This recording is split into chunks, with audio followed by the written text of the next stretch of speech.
Boa noite, meus irmãos, graça e paz do Senhor Jesus. Amém? Como é que vocês estão? Espero sinceramente que vocês estejam tendo dias de paz, com o coração descansando na presença do Senhor Jesus, aproveitando o tempo que tem, os momentos que tem para buscar intimidade com Cristo. Amém? Isso é fantástico.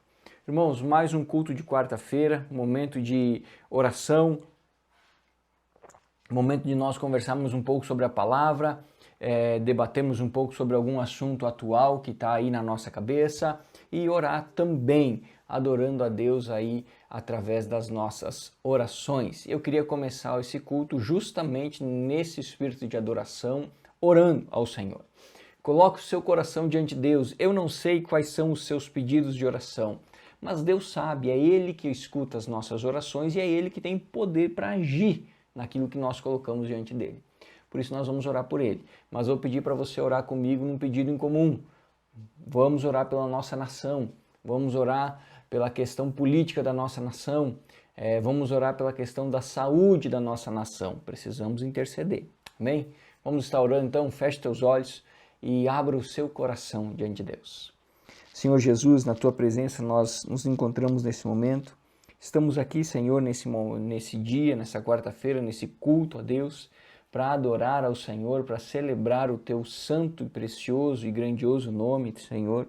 Te agradecemos porque o Senhor nos dá o privilégio de estarmos aqui, Senhor, e podemos conversar sobre a tua palavra, ouvir a tua palavra, Senhor, meditar na tua palavra, que sem dúvida nenhuma, Senhor, é algo tremendo para as nossas vidas. Queremos, ó Deus, nesse momento, colocar as nossas vidas na Tua presença, as nossas famílias, tudo que cerca, Senhor, a nossa vida diante de Ti, pedindo que o Senhor venha entrando com grande providência na nossa vida, no nosso trabalho, Senhor, com relação aos nossos lares. Guarda, Senhor, os nossos familiares, guarda as nossas vidas, Senhor. Dá ânimo, Senhor, ao nosso coração, paz à nossa mente, Senhor, nesses dias conturbados, ó Deus, nós pedimos por isso. Queremos, ó Deus, também orar pela nossa nação, por esses políticos, ó Deus, pedindo que o Senhor venha derramar a Tua intervenção sobre a vida deles, ó Deus, que eles se arrependam dos seus pecados, ó Deus, que o Senhor possa mudar a vida deles, que a palavra de Deus chegue ao coração deles, ó Deus, com um impacto profundo, que gere transformação, mudança, salvação, ó Pai. Oramos para que o Senhor derrame sabedoria sobre a vida deles e que eles possam usá-la, Senhor, para governar bem, ó Pai, essa nação, ó Deus, aonde estamos. Queremos pedir que o Senhor os abençoe nesse período de crise, Senhor, na saúde, que o Senhor os faça trabalhar bem, com boas ideias, com ações efetivas, com comprometimento com relação ao povo, de uma maneira que venham a ser bênção para esta nação. Oramos, ó Deus, pela questão da saúde, pedimos que o Senhor traga luz, capacidade, compreensão à mente dos cientistas para que eles possam descobrir o quanto antes, ó Deus, uma vacina, um remédio eficaz no tratamento dessa doença, ó Pai, e que esse remédio possa chegar às pessoas que tanto precisam. Abençoa, Senhor, esses homens que têm se dedicado, essas mulheres que têm se empenhado em pesquisas, ó Deus, exaustivas nesse momento, que o Senhor traga sabedoria, luz e entendimento à mente deles. Guarda-os, ó Deus, guarda a família deles, guarda todo o sistema de saúde, todos aqueles que estão envolvidos, ó Deus, no sistema de saúde. Em especial, nós pedimos pela nossa cidade, pela nossa região, Deus, que está enfrentando dias assim de dificuldade. Muitos são os casos, muitos são os doentes, ó Deus.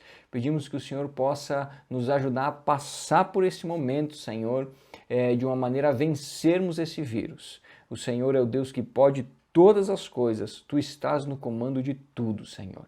Por isso colocamos a nossa vida diante do Senhor, colocamos a nossa nação diante do Senhor, colocamos a igreja diante do Senhor, colocamos, ó Deus, a nossa história nas Tuas mãos, ó Pai. Que o Senhor abençoe o momento de estudo e reflexão que nós vamos ter, que o Senhor possa realmente fazer com que a Tua palavra chegue aos corações e que o Teu Espírito Santo traga entendimento de uma forma clara, de uma forma objetiva, Deus, para que possamos, ó Deus, nos tornar ainda mais parecidos com Cristo Jesus. Essa é a nossa oração, em nome de Jesus. Amém e amém. Glória a Deus. Irmãos, nós começamos semana passada a falar sobre a relação do cristão e a política, ou a igreja e a política. Semana passada respondemos algumas perguntas relacionadas a isso, aquelas que são mais costumeiras de serem feitas, né? Pelo menos tentamos responder. Espero que tenha sido satisfatório, tá? É óbvio que não tem o objetivo de elucidar todas as questões e de fazer com que tudo fique assim o mais resolvido possível. Não sou, não tenho capacidade para isso, me perdoem, e creio que nem teríamos tempo para a tarefa tão grande. Mas, de certa maneira, podemos lançar uma luz sobre essa conversa um tanto complicada que é a política e o cristianismo. Amém? Hoje nós vamos para uma segunda etapa, tá? Hoje nós vamos falar um pouco mais na relação que há entre a igreja e o Estado. Igreja no sentido instituição e o Estado, tá? Mas também igreja no sentido pessoas, porque acaba misturando um pouco em certo aspecto. E eu queria conversar com você na perspectiva de 4 tópicos que eu separei aqui, tá? O primeiro tópico é o Estado laico. Tentar entender um pouquinho isso aqui, às vezes é meio confuso. Parece que algumas pessoas não conseguem entender direito o que significa viver num Estado laico. Segundo, eu queria falar um pouco sobre o governo de Deus. Como é que é esse negócio? Quem que manda no fim da história, né? Como é que funciona? Terceiro, eu queria falar um pouquinho sobre como a igreja deve se relacionar com o Estado. Questão prática, o que a igreja deve fazer através do Estado, pelo Estado, com o Estado. E bebi um cafezinho aqui porque o último ele é bem polêmico. O último tópico é desobediência civil. Será que nós cristãos podemos exercer desobediência diante das leis do Estado ou de uma nação? Vamos dar uma olhadinha, né? Vai saber. Bom, vamos lá. A expectativa é que o vídeo não fique tão grande, irmãos, tá? Que esse culto não se estenda muito. Como eu falei, nós não vamos nos aprofundar assim de uma maneira extraordinária, mas nós vamos lançar um pouco de luz em cima dessas questões, tá bom? Vamos lá. Estado laico. Existe uma certa confusão com relação ao Estado laico, porque as pessoas elas não entendem direito o significado, tá? Não só os cristãos, as outras pessoas também. É muito comum, por exemplo, quando você diz assim, será que nós poderíamos fazer um culto na Câmara de Vereadores? Alguém se levanta e diz assim, mas espera aí, o Estado é laico. Tá? É muito comum isso acontecer. Tá? Outra coisa, se o governo quer de alguma maneira auxiliar alguma religião, eu vou fazer tal coisa para aquela religião ou para aquela. Alguém se levanta assim, não, mas espera aí, o Estado é laico. Então, parece que quando se fala em Estado laico, se fala em algo que não permite absolutamente nada no sentido religioso. E isso não é verdade, porque o significado de Estado laico não é esse, tá?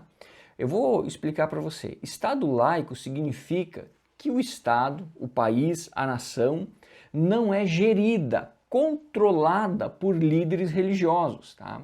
Ou seja, não é a igreja que manda no Estado. Isso significa Estado laico. Vou explicar para você.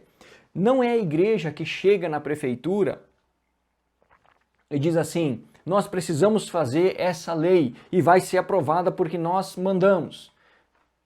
Estado laico é a igreja não manda no Estado. O líder religioso não é o líder civil, tá? Vou dar uma demonstração para a gente entender. Vocês já ouviram certamente alguma reportagem acerca do Irã. Tá? O Irã é um estado que não é laico. O Irã é governado por uma junta, tá, religiosa. Essa junta tem o Supremo, né, o manda-chuva lá, o cara que é o maior de todos lá, o chamado, né, Ayatollah, se não me engano é esse o título do sujeito. E ele é o líder religioso e também o maioral civil. É ele que manda em toda a nação. O Irã não é um estado laico, porque a religião manda no Estado. Falar que o Estado laico é falar que o Estado não recebe ordens da religião. Agora, é importante dizer, isso não significa que a igreja não tenha influência e que não possa exercer o seu papel naquela nação. Eu preciso separar o que é um Estado laico do que é um Estado ateu. O que é um Estado ateu? Estado ateu é um Estado onde a religião é desconsiderada e, em certo ponto, proibida. Tá? Coreia do Norte, por exemplo, é um Estado ateu. Lá, as religiões não são permitidas. Tá? As religiões são perseguidas, exceto a religião oficial do Estado, que mais preza pelo valor do Estado do que por qualquer outra coisa. Então eu preciso fazer a separação. O Estado ser laico não significa que não haverá religiões dentro da nação, e não significa que essas religiões não possam exercer o seu papel. Óbvio que pode. Num Estado laico, um cristão pode se candidatar a vereador, prefeito, deputado, governador, deputado federal, senador, presidente, sem problema nenhum. Sem problema nenhum. Falar que um Estado é laico não significa dizer que esse Estado está proibido, tá? Está proibindo as religiões. Negativo. O Brasil é um Estado laico, mas você vê dentro do Brasil várias formas religiosas. Você tem os evangélicos, você tem os católicos, você tem pessoal da matriz africana, você tem espíritas, e todos eles exercem a sua religião dentro do Estado brasileiro. Mas nenhum deles tem autoridade sobre o Estado civil, sobre o governo, no sentido como era antigamente. Se você lembrar da Idade Média, aqui vai uma outra ilustração para a gente se lembrar. Se você lembrar da Idade Média, você vai lembrar que a Igreja Católica, por muitos e muitos anos, controlou as nações. Tá? A Igreja controlava os reinos. Tá? Em muitos casos, a Igreja tirava reis e colocava. A Igreja dava a sua bênção para certos cargos políticos que eram colocados nos reinos. Tá? Então, quando vem a Reforma Protestante, começa a se romper esse ciclo. A ideia dos reformadores era que isso não fosse tão forte como era no passado. E quando surge o século XVIII com os iluministas, isso então ganha uma força extremamente maior. E então começa a se separar o que é Estado e o que é Igreja. Dois poderes separados, que convivem, mas onde o líder religioso não domina sobre a situação civil. Isso é Estado laico. Ou seja, num Estado laico você tem permissão de cultuar, com toda certeza. Você pode fazer o seu culto. Você pode seguir a sua religião e ela é protegida pelo Estado, como é no Brasil. O Brasil protege as religiões, e não é só o catolicismo ou os evangélicos. A Constituição diz que o ambiente de culto, seja ele qual for, está protegido pelas leis do país. Nós podemos abrir igrejas, cultuar. Nós podemos ir na Câmara de Vereadores fazer um culto? Podemos. Isso não significa que a igreja está mandando na cidade.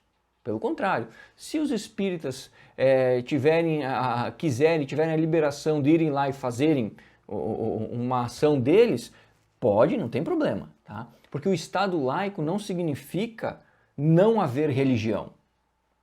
Significa que a religião não domina sobre o Estado, mas a religião está ali.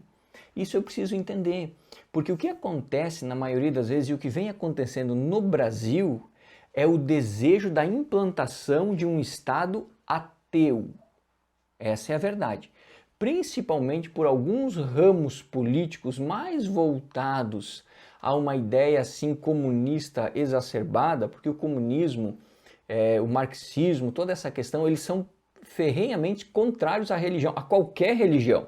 Não é só o cristianismo, a qualquer religião. Porque para eles o Estado é Deus. Então, em algumas vertentes políticas da nossa nação hoje, algumas vozes políticas da nossa nação hoje querem transformar um Estado laico em um Estado ateu. E isso nós precisamos ter cuidado, porque é perigoso. Nós somos completamente favoráveis a um Estado laico. Até porque, se você observar a história da igreja, você vai perceber que toda vez que os líderes religiosos governaram sobre as nações, não funcionou muito bem. Deu problema tanto para a igreja quanto para as nações. Tá? Então é preciso entender. Tá? Nós somos favoráveis ao Estado laico, mas nós repudiamos um Estado ateu. A ideia de transformar um Estado laico em um Estado ateu é completamente errada. Ser laico significa que o governo não é dirigido pelos líderes religiosos, mas a religião está presente, é defendida pelas leis e tem livre acesso nas suas funções e naquilo que deseja fazer. O Estado ateu é a inexistência de religião. Isso é perigoso. Eu não posso mudar o significado das coisas. Estado laico não significa Estado ateu. Significa que a igreja não domina sobre o Estado, mas a igreja está ali. O Estado ateu significa que não há religião, que não se permite nenhuma religião. Então eu não posso deixar que aconteça na nossa nação essa transição de um Estado laico para um Estado ateu. Eu preciso ter essa noção na minha mente, porque senão, como cristão, eu posso estar somando com algo que vai ser prejudicial à igreja depois. Eu preciso ter essa noção. Estado laico, sim. Estado ateu, não. De jeito nenhum. Tá? Vamos seguindo então. Nosso segundo tópico, governo de Deus. O que esse tópico quer dizer? Simples. Existem muita dificuldade dos cristãos em entenderem a situação da autoridade. Nós temos dificuldade de entender ou de aceitar que toda autoridade, de uma forma ou de outra, ela é autorizada por Deus para estar ali. Mas eu quero ser bem claro para você e quero te mostrar 3 textos bíblicos, tá? Perceba e grave na sua cabeça. Todos os governos estão debaixo do governo de Deus. Nós poderíamos colocar no seguinte sentido. Todos os governos são os meus dedos, as minhas mãos, e aqui é o governo de Deus. Todos os outros repousam aqui embaixo. Não há um governo humano que se sobreponha ao governo de Deus. Não há nenhuma autoridade humana que venha a ser maior que a autoridade de Deus. Até porque a autoridade humana só é autoridade porque Deus assim quis. Quer ver? Abra sua Bíblia comigo. Salmo 22, vamos lá para o livro de Salmos. Salmo 22, versículo de número 28. Salmo 22, verso 28. Cadê você? Salmo 22, achei. Versículo de número 8. Versículo 28. Até vou tomar um café para ajudar os pensamentos.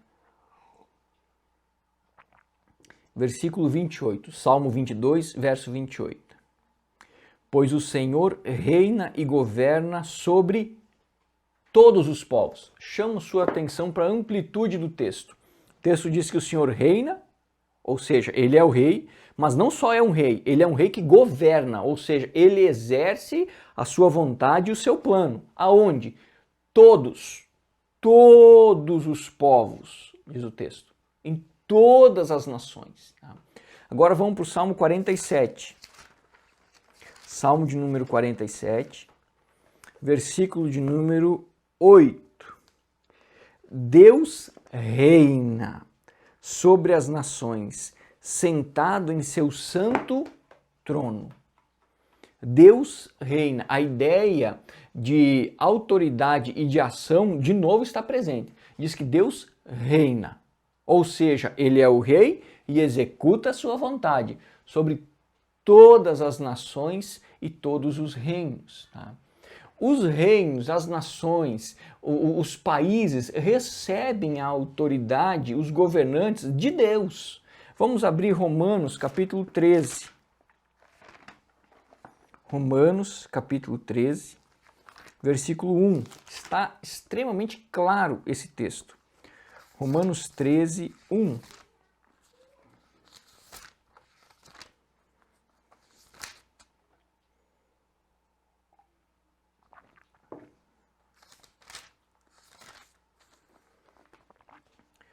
todos devem sujeitar-se às autoridades, vírgula. Agora Paulo explica por que deve se sujeitar. Pois toda autoridade vem de Deus. E aqueles que ocupam cargos de autoridade foram ali colocados por Ele. De novo, eu chamo a sua atenção para a amplitude. Toda autoridade vem de Deus. Paulo está falando das mais variadas questões. Por exemplo, pai e mãe, igreja, inclusive governo. Mais especificamente, no contexto que nós olhamos aqui, autoridades que Paulo está se referindo são as questões governamentais. Talvez a primeira coisa que esteja passando na sua cabeça seja a seguinte: mas e como é que fica então aqueles governos que são ruins, ladrão, roubam o povo, exploram, são sem vergonhas, corruptos? Eles também receberam a autoridade de Deus? Sim, receberam. Receberam. É inegável, ninguém pode ter autoridade por si só. Você precisa receber. E é Deus que entrega essa autoridade. A grande questão é que eu preciso entender, irmãos, que o plano de Deus é muito maior do que aquilo que eu posso observar e conseguir entender com a minha mente limitada. Esse é o primeiro ponto. Voltamos ao texto de Romanos. Paulo escrevia quando ele e a igreja estavam debaixo do governo de quem? De Roma.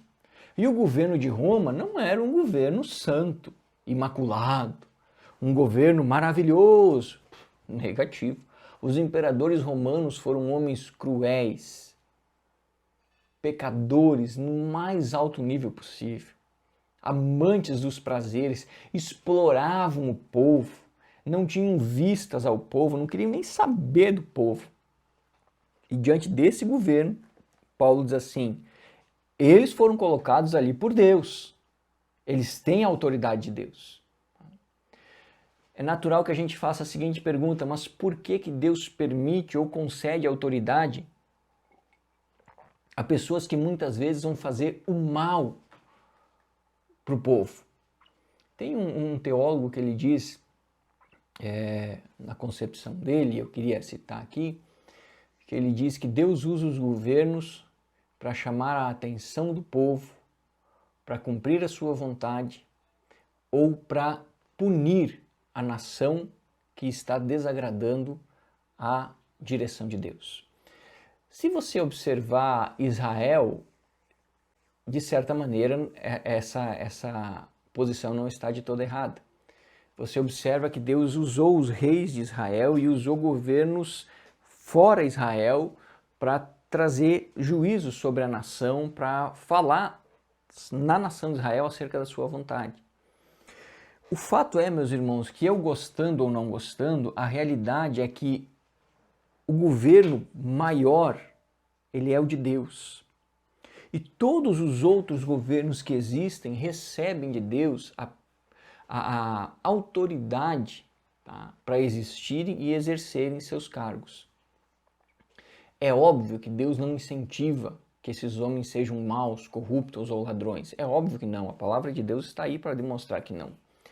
Mas o fato é que não pode existir nenhuma expressão de governo sem que Deus a autorize que assim seja, porque Ele é o Senhor da autoridade. Nesse sentido, uma coisa eu preciso me lembrar, guardar na minha mente e não esquecer. O que significa quando eu digo que Deus tem o governo na sua mão e que Ele governa tudo e todos e que nada foge da sua autoridade? Significa que não interessa o que os governadores do mundo irão fazer. Os planos de Deus sempre se cumprirão com perfeição. Significa que a política no reino de Deus não interfere em nada, porque os planos de Deus sempre irão se cumprir. E muitas vezes Deus usa a política para cumprir os seus planos. É só lembrar a história de Israel, por exemplo. Deus usou reis ímpios para cumprir o seu plano de justiça contra Israel. Ciro, Nabucodonosor, reis que eram ímpios, que não conheciam a Deus e que foram usados, eles, seus governos, como instrumento para disciplinar o povo de Deus. Deus usou o Egito, por exemplo, para proteger a nação de Israel que se desenvolvia de uma família para uma nação. Toda autoridade está sobre o governo de Deus. Toda autoridade está. Eu gostando ou não. Eu entendendo os detalhes disso ou não, a realidade é essa. Toda autoridade está sobre o governo de Deus. E não importa o que essa autoridade vai fazer, os planos de Deus vão se cumprir com perfeição, porque Ele é a fonte máxima e perfeita de autoridade.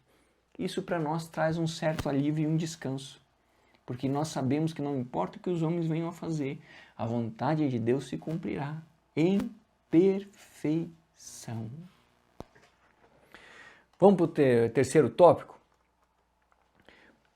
Sabendo disso, sabendo que os governos são instituídos por Deus, sabendo que Deus reina sobre toda a face da terra, sabendo que Deus entrega a autoridade aos governantes, mesmo que esses governantes, quando recebem essa autoridade, fazem coisas erradas, como que a igreja se relaciona com esse sistema político, com essa governança, com esse Estado, com essa nação? Qual que é o papel da igreja?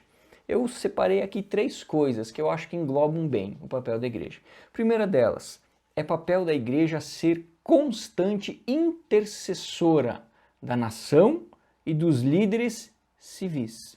Abre comigo Jeremias, capítulo 29, Jeremias 29, versículo de número 7. Jeremias 29 é a carta que Jeremias envia para aqueles que foram exilados na Babilônia. Lembrando, Deus exerce juízo sobre Judá, os babilônios vêm, destroem Judá, destroem Jerusalém, pegam o povo, levam para a Babilônia como escravo. Quando eles já estão como escravos na Babilônia, Deus dá uma mensagem a Jeremias para que ele escreva em carta e envie para a Babilônia. E olha o que ele diz no versículo 7 do capítulo 29, são palavras do Senhor. Diz assim, ó: trabalhem pela paz e pela prosperidade da cidade para a qual os deportei. Ponto. Orem por ela ao Senhor, pois a prosperidade de vocês depende da prosperidade dela. Sabe o que o texto está dizendo? O texto está dizendo que a igreja é uma constante intercessora do seu país, da nação aonde ela está. Toda a igreja precisa orar constantemente pela sua nação. Pela sua nação, porque a igreja está inserida dentro daquela nação. E o que acontece naquela nação, inevitavelmente, vai afetar a igreja. Então, nós precisamos ser intercessores do nosso país, mas não apenas do nosso país, dos líderes civis que foram colocados lá por Deus. Vamos ver 1 Timóteo, capítulo 2, 1 Timóteo, capítulo 2, versículos de número 1 ao 3. Em primeiro lugar, recomendo que sejam feitas petições, orações, intercessões e ações de graças em favor de todos. Sobre todas as pessoas nós precisamos orar e interceder. Agora ele vai especificar. Verso 2. Em favor dos reis e de todos que exercem autoridade, para que tenham uma vida pacífica e tranquila, caracterizada por devoção e dignidade. Isso é bom e agrada a Deus, nosso Salvador. Paulo está dizendo a Timóteo, que seria líder, que já era líder da igreja, diz assim: Timóteo, leve a igreja a orar pelas autoridades, a interceder pelas autoridades. Agora eu vou tomar um café porque vai ser meio complicado. Irmãos, deixa eu abrir um parênteses aqui. Eu estou abismado com a quantidade de cristãos ofendendo. Muitas vezes até de uma forma assim grosseira, de uma maneira extremamente mal educada, as autoridades da nossa nação. Nós fomos chamados para sermos intercessores. Talvez seja assim, pastor, como é que eu vou interceder por um Congresso da República, bando de ladrão, rouba dinheiro de merenda, como é que eu vou dobrar meu joelho e orar por eles? Obedecendo a Deus. Nós não podemos orar somente para aqueles que fazem o bem. Nós não podemos orar clamando a Deus somente por aqueles que nós gostamos. Nós somos chamados a amar o próximo. O próximo é todos aqueles que estão ao nosso redor, inclusive aqueles que fazem o mal, inclusive o político safado, sem vergonha, que rouba dinheiro da merenda escolar. Ele merece, ele precisa das nossas orações. Não no sentido, irmãos, que eu vou dizer assim, ai, como eu amo o fulaninho que roubou a merenda escolar, Senhor, como ele é um rapaz bonzinho. Não, não, não, não. É uma oração no sentido de que Deus toque na vida dessa pessoa, que ela tenha sabedoria para o cargo dela, especialmente que ela venha entregar a sua vida a Cristo, que ela seja tocada pelo Espírito Santo, que ela tenha devoção ao povo, no sentido de fazer o bem ao povo. Eu não preciso gostar do governador, do presidente, do senador para orar por ele. Eu preciso orar por ele, independente se eu gosto ou não gosto. Porque é o que o texto está dizendo. Eu preciso ser um intercessor. Eu não posso simplesmente sentar a ripa porque esse governador não vale nada, porque esse prefeito não vale nada, porque tenho ódio desse presidente, onde já se viu esse presidente falar tal coisa, se comportar desse jeito. Tudo bem, irmãos, você pode ter a sua opinião, mas você não pode se negar a orar por aqueles que exercem autoridade, porque você é um intercessor da nação e você precisa orar a Deus para que esses homens, por mais ruins que eles sejam tocados por Deus para se tornarem homens bons. Lembra de Paulo? Paulo era um traste de um homem. Deus tocou na vida dele e ele se tornou um santo homem de Deus. Muitas vezes, ouso dizer aqui, os políticos estão do jeito que estão porque nós, igreja, não estamos orando por eles. Porque nós estamos falando mal deles, estamos xingando eles, estamos desprezando eles, ao invés de orar muitas vezes por eles. É difícil de orar por alguém que é ladrão? É difícil. Mas nós somos intercessores. E eu preciso lembrar de que eu sirvo a um Deus que muda coração, que muda caráter, que transforma vidas. Então, a minha oração deve ir nesse sentido. Muda a vida do fulano. Senhor, ó, eu não concordo com o que o cara fala, eu não concordo com o que ele pensa, eu não concordo, eu não votei nele, eu nem gosto dele. Mas o Senhor salva ele, o Senhor muda a vida dele, faz ele ser um bom presidente, faz ele ser um bom governador, faz ele ser um bom deputado, para que ele faça o bem para o povo. Essa é a nossa oração. Nós somos intercessores do nosso país.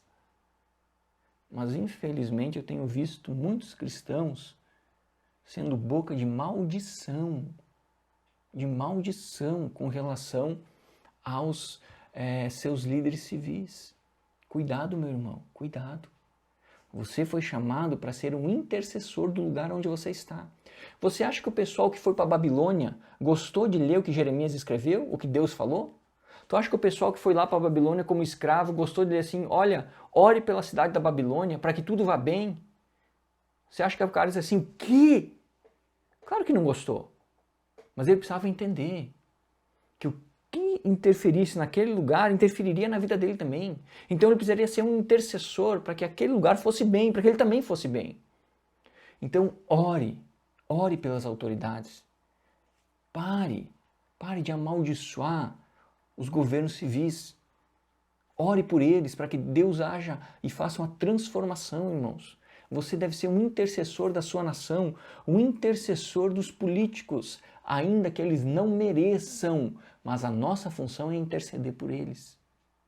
É interceder, para que Deus toque na vida deles, para que eles sejam bons políticos, para que eles sejam transformados por Deus, para que eles governem com sabedoria. Essa é a nossa função. Segundo ponto, a igreja deve ser a voz da verdade bíblica, tá? Nas palavras do pastor Augusto Nicodemos, a igreja é a consciência do Estado. E eu gosto muito dessa frase, porque deve ser assim. Abra sua Bíblia comigo em Atos, capítulo 24, versículo 24 ao 26. Vamos ver Paulo falando diante de um governador romano. Atos 24, verso 24 ao 26.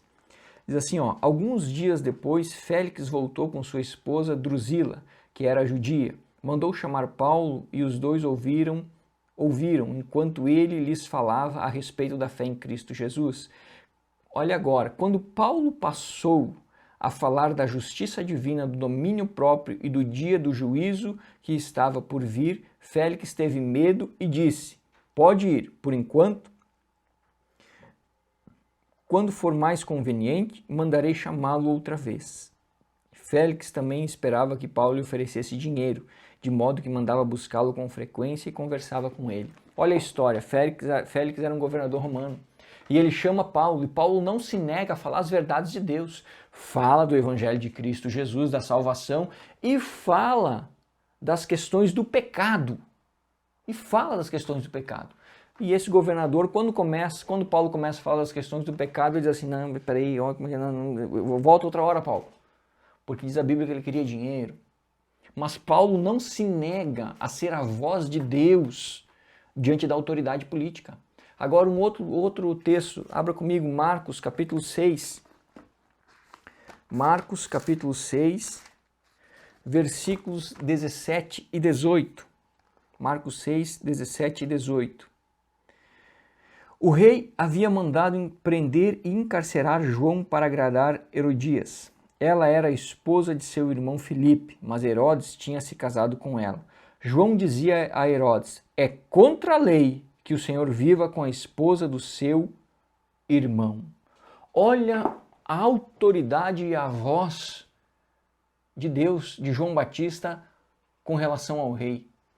O rei tomou a esposa do irmão dele para viver com ela de uma maneira incorreta.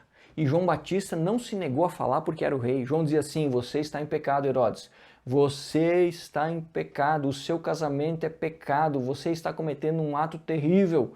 Irmãos, a igreja tem que ser a voz de Deus diante dos homens e diante do Estado. Ela não pode se calar de falar a verdade de Deus diante do sistema político. Seja quem for o presidente, governador, secretário, vereador, prefeito, e juiz, e seja lá o que quiser. A igreja foi chamada para ser a voz de Deus. E aquilo em que Deus está falando, aquilo que Deus está orientando, a igreja precisa falar, independente se seja uma mensagem dura, difícil. E geralmente, com relação à questão política, serão mensagens duras, difíceis e amargas. Porque o sistema político é corrupto, é muito corrupto. E a igreja precisa se levantar para denunciar esse sistema corrupto, para denunciar os atos maléficos. A igreja tem que ser voz ativa contra o pecado dos homens e da nação. É o papel da igreja ser a consciência do Estado.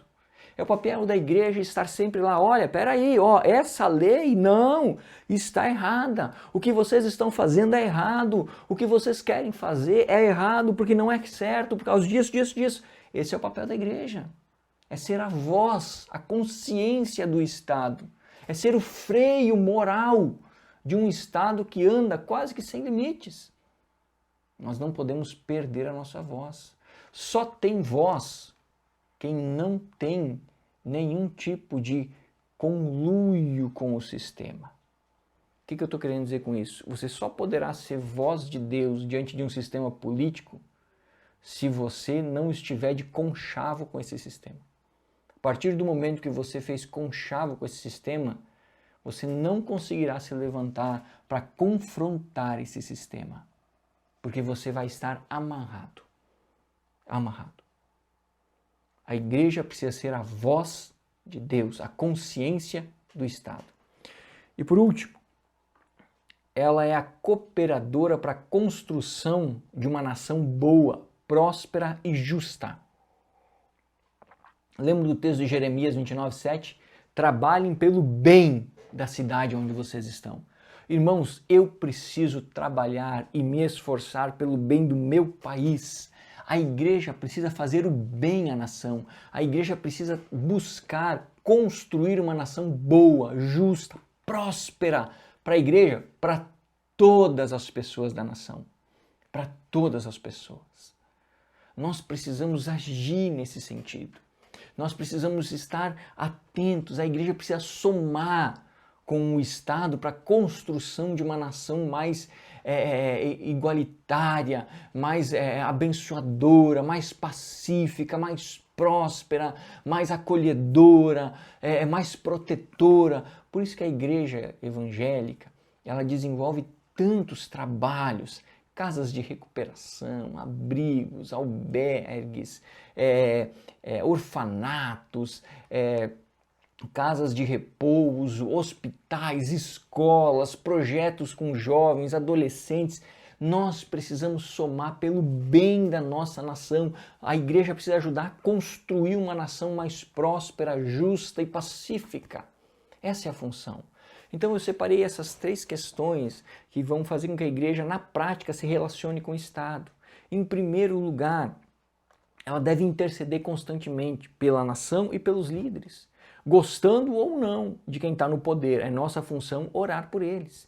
Segundo, nós precisamos ser a voz bíblica, a voz de Deus, a consciência do Estado, o freio moral.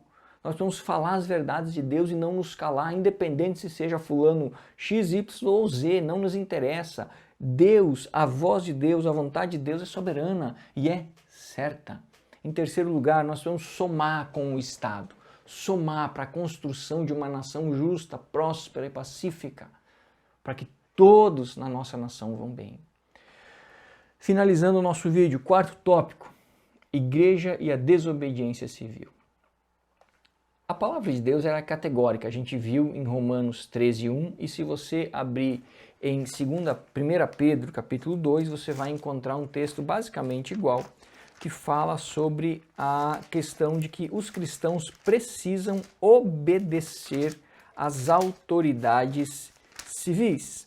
Vamos lá, 1 Pedro, capítulo 2, versículo 13 e 14. Olha o que diz lá. Por causa do Senhor, submetam-se a todas as autoridades humanas, seja o rei com autoridade máxima, sejam os oficiais nomeados e enviados por ele para castigar os que fazem o mal e honrar os que fazem o bem. Perceba que Pedro dá uma orientação clara, diz, por causa de Deus, vocês obedeçam às autoridades. É bíblico, eu não tenho como negar isso. A grande questão é a seguinte, existe algum momento em que a igreja está autorizada por Deus para exercer uma desobediência civil? Ou seja, ir contra o Estado, ir contra a lei, ir contra o que foi estipulado pelo Estado? Existe. E ele é muito claro e muito bem definido. Abra comigo a sua Bíblia em Atos capítulo 5. Você vai ver o que a palavra de Deus nos fala sobre a questão da desobediência civil. E eu preciso estar muito atento a esse texto, irmãos. Muito atento. Atos capítulo 5. Versículo 27 ao 29. Em seguida levaram os apóstolos e os apresentaram ao conselho de líderes do povo, onde o sumo sacerdote os confrontou. Nós lhes ordenamos firmemente que nunca mais ensinassem em nome desse homem, disse ele. E mesmo assim vocês encheram Jerusalém com esse seu ensino e querem nos responsabilizar pela morte dele? Pedro e os apóstolos responderam, devemos obedecer a Deus antes de qualquer autoridade humana. Quero ler para você o verso 29. Devemos obedecer a Deus antes de qualquer autoridade humana. Vamos entender o que estava acontecendo ali. Os apóstolos estavam evangelizando, falando do amor de Jesus, da salvação, e os milagres começaram a acontecer. O Sinédrio chama esses homens e diz assim, se vocês continuarem com isso, nós vamos matá-los. Parem de falar de Jesus, parem de fazer milagres. Era uma ordem civil, era uma lei. Lançam os apóstolos para lá. O que os apóstolos fazem? Continuam pregando e continuam falando o nome de Jesus e fazendo milagres. Quando eles são trazidos de novo ao Sinédrio, os líderes religiosos da época lá, de Israel, dizem assim, escuta, vocês não ouviram o que nós falamos, que era proibido? E os apóstolos nos dão uma lição preciosa, eles dizem assim, obedecemos antes a Deus do que aos homens.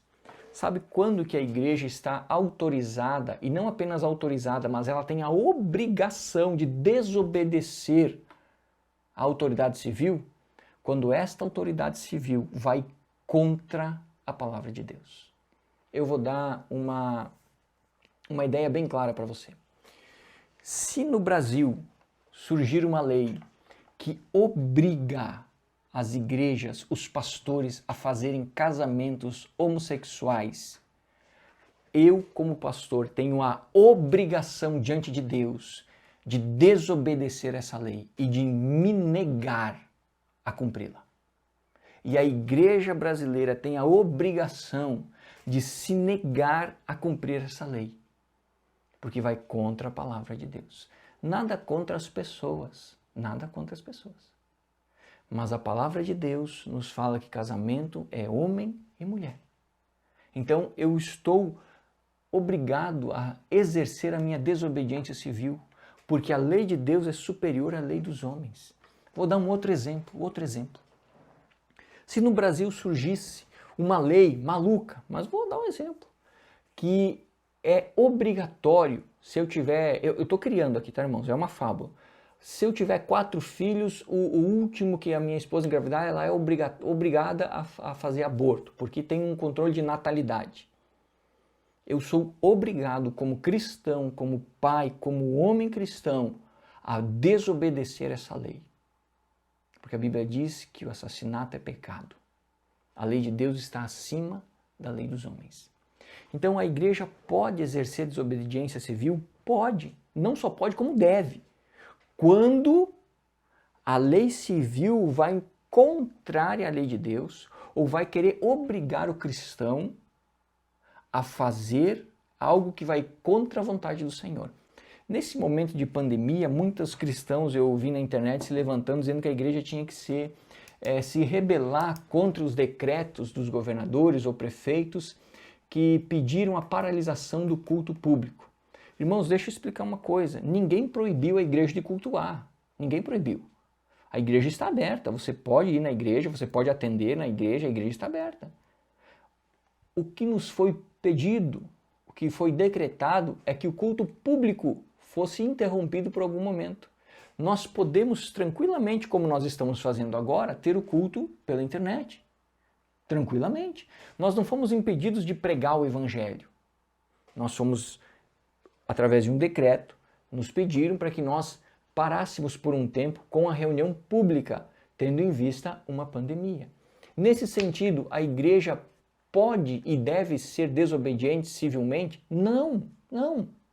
Porque a lei não foi contra, nós não fomos impedidos de pregar. Nós podemos pregar a palavra. Tanto é que vocês estão vendo o culto, de uma maneira diferente, mas estão vendo. Tá? Então, nesse sentido, nesse momento, nós não temos o direito nem a autoridade de ir contra a lei civil. Agora, se essa lei viesse no seguinte sentido: no Brasil, a partir de hoje, está proibida a pregação do evangelho. As igrejas todas precisam fechar. O que nós faríamos? Iríamos desobedecer. Iríamos exercer o nosso direito de desobediência civil. Por quê? Porque mais vale obedecer a Deus do que aos homens. Então, existe essa questão de desobediência civil com relação ao cristão? Existe sim. E ela é muito séria. E ela, tendo o que eu vou dizer aqui, ela não é uma opção para o cristão, ela é uma obrigação. O cristão deve zelar pela verdade de Deus, ainda que lhe custe a sua vida. Mas ele não pode se conformar com leis que vão contra a verdade de Deus. Ele deve resisti-las e desobedecê-las, se for o caso, ainda que lhe custe a vida. Porque mais vale obedecer a Deus do que aos homens. E por que eu estou falando com tanta ênfase nesse sentido? Porque creiam, irmãos, vai chegar a época, vai chegar, em que a igreja irá precisar exercer a sua desobediência civil. Talvez não seja por esses dias, e tomara a Deus que não seja, mas chegará o dia, assim como chegou em outros países, em outros momentos da história da igreja, em que ela precisou exercer o seu direito de se negar a obedecer ao Estado. Pagou o preço por isso. Mas ela foi fiel à palavra de Deus. Ela foi fiel ao Senhor. Amém? Irmãos, nós vimos esses 4 tópicos hoje. É óbvio que você deve ter ficado com perguntas. Não tenho a mínima pretensão de ter tirado todas as suas dúvidas. Mas espero ter lançado um pouco de luz nessa questão de política e Estado, política e igreja, Estado e igreja no caso. Tá? Espero que você possa ter compreendido algumas questões e especificamente que você comece a se relacionar com a questão política de uma forma diferente, principalmente nesses dias de hoje. Porque deixa eu fazer um adendo aqui. Nós estamos vivendo uma polarização dentro do nosso país que é muito perigosa, tanto no sentido civil como religioso. Nós estamos vendo cristãos brigando um com o outro por causa de política. Meu irmão, abra o seu olho, abra o seu coração. Muitas vezes você está ofendendo um outro irmão em Cristo por causa de bobagem, por causa de besteira. Cuidado, cuidado. Tenho visto pessoas brigarem dentro de igrejas e saírem da igreja por causa da questão política. Meu irmão, nós só temos duas razões para mudar de uma igreja. Primeira delas, quando Deus nos orienta. Segundo, quando esta igreja está contrária à palavra de Deus. Fora essas duas razões, todo o resto é errado. Todo o resto é errado. Cuidado, cuidado. Tenho visto cristãos se posicionarem contra o governo, mas não apenas numa posição contrária, numa posição ofensiva, agressiva e extremamente desrespeitosa. Cuidado, irmãos. A mesma boca que fala que ama Jesus não pode ser a boca que amaldiçoa o governador, o presidente ou o secretário. Cuidado, irmãos. Cuidado. Não é assim. Não é assim. Nós estamos vivendo dias perigosos na questão da religião e política. Entenda o papel de cada um. Entenda o seu papel. Entenda o seu papel. Abençoe a sua nação. Lute por ela. Batalhe por ela. Mas lembre-se que acima de todas as coisas, você é cidadão do reino de Deus. E Jesus disse que o reino dele não era desse mundo. Está cheio de cristãos se matando e esquece-se de perceber que nessa terra, como diz o texto bíblico, somos peregrinos, estamos de passagem. Isso não significa displicência, significa que tem um limite. Eu não vou ofender o meu irmão por causa de política. Eu posso conversar pacificamente com ele, demonstrar a minha diferença de opinião, ele a diferença dele de opinião, mas eu continuo amando ele como Cristo Jesus, como meu irmão em Cristo Jesus, porque nós somos filhos de Deus. Está cheio de gente por aí se xingando na internet. Irmãos, cuidado, cuidado. Até porque a palavra de Deus diz que nós vamos ter que prestar conta de todas as palavras que saem da nossa boca, ou que são digitadas. Que vale também essa ideia. Então tome cuidado, irmãos. Você, como cristão, deve estar na nação para ser uma bênção. Para ser uma bênção. A sua boca nessa nação deve ser a boca de Deus. Uma boca que bendiz, que abençoa, que busca o melhor, que busca a restauração daquele que é pecador, daquele que é sem vergonha. Mas uma boca que também fala do pecado, que fala do erro. Agora, controle o seu ânimo. Controle. Tem muitas pessoas que se evangelizassem com o mesmo ímpeto que brigam nas redes sociais por política, metade do Brasil já estaria salvo. Metade do Brasil já estaria salvo. Cuidado, irmãos. Antes de você ser cidadão brasileiro, você é cidadão do reino de Deus. Não ofenda o seu irmão. Não maltrate o seu irmão porque ele tem uma posição diferente de você. Não seja boca de desgraça na vida do seu irmão ou dos líderes religiosos. Clame a Deus pela nação e pelos líderes. Ainda que você não goste deles, você tem a obrigação de orar por eles. Amém? Quero orar pela sua vida. Senhor Deus e Pai, louvado seja o teu nome. Que o Senhor nos abençoe nesse momento, ó Pai, e que o teu Espírito Santo possa falar realmente e remoer, Senhor, essas verdades em nosso coração. Transforma, Deus, o nosso entendimento, dá-nos a tua graça, Nós oramos, ó Deus, a Ti, pedimos a Tua bênção para o restante da semana, em nome de Jesus. Amém e amém. Querido, Deus te abençoe, um beijão, fique com Deus, tchau, tchau, até mais.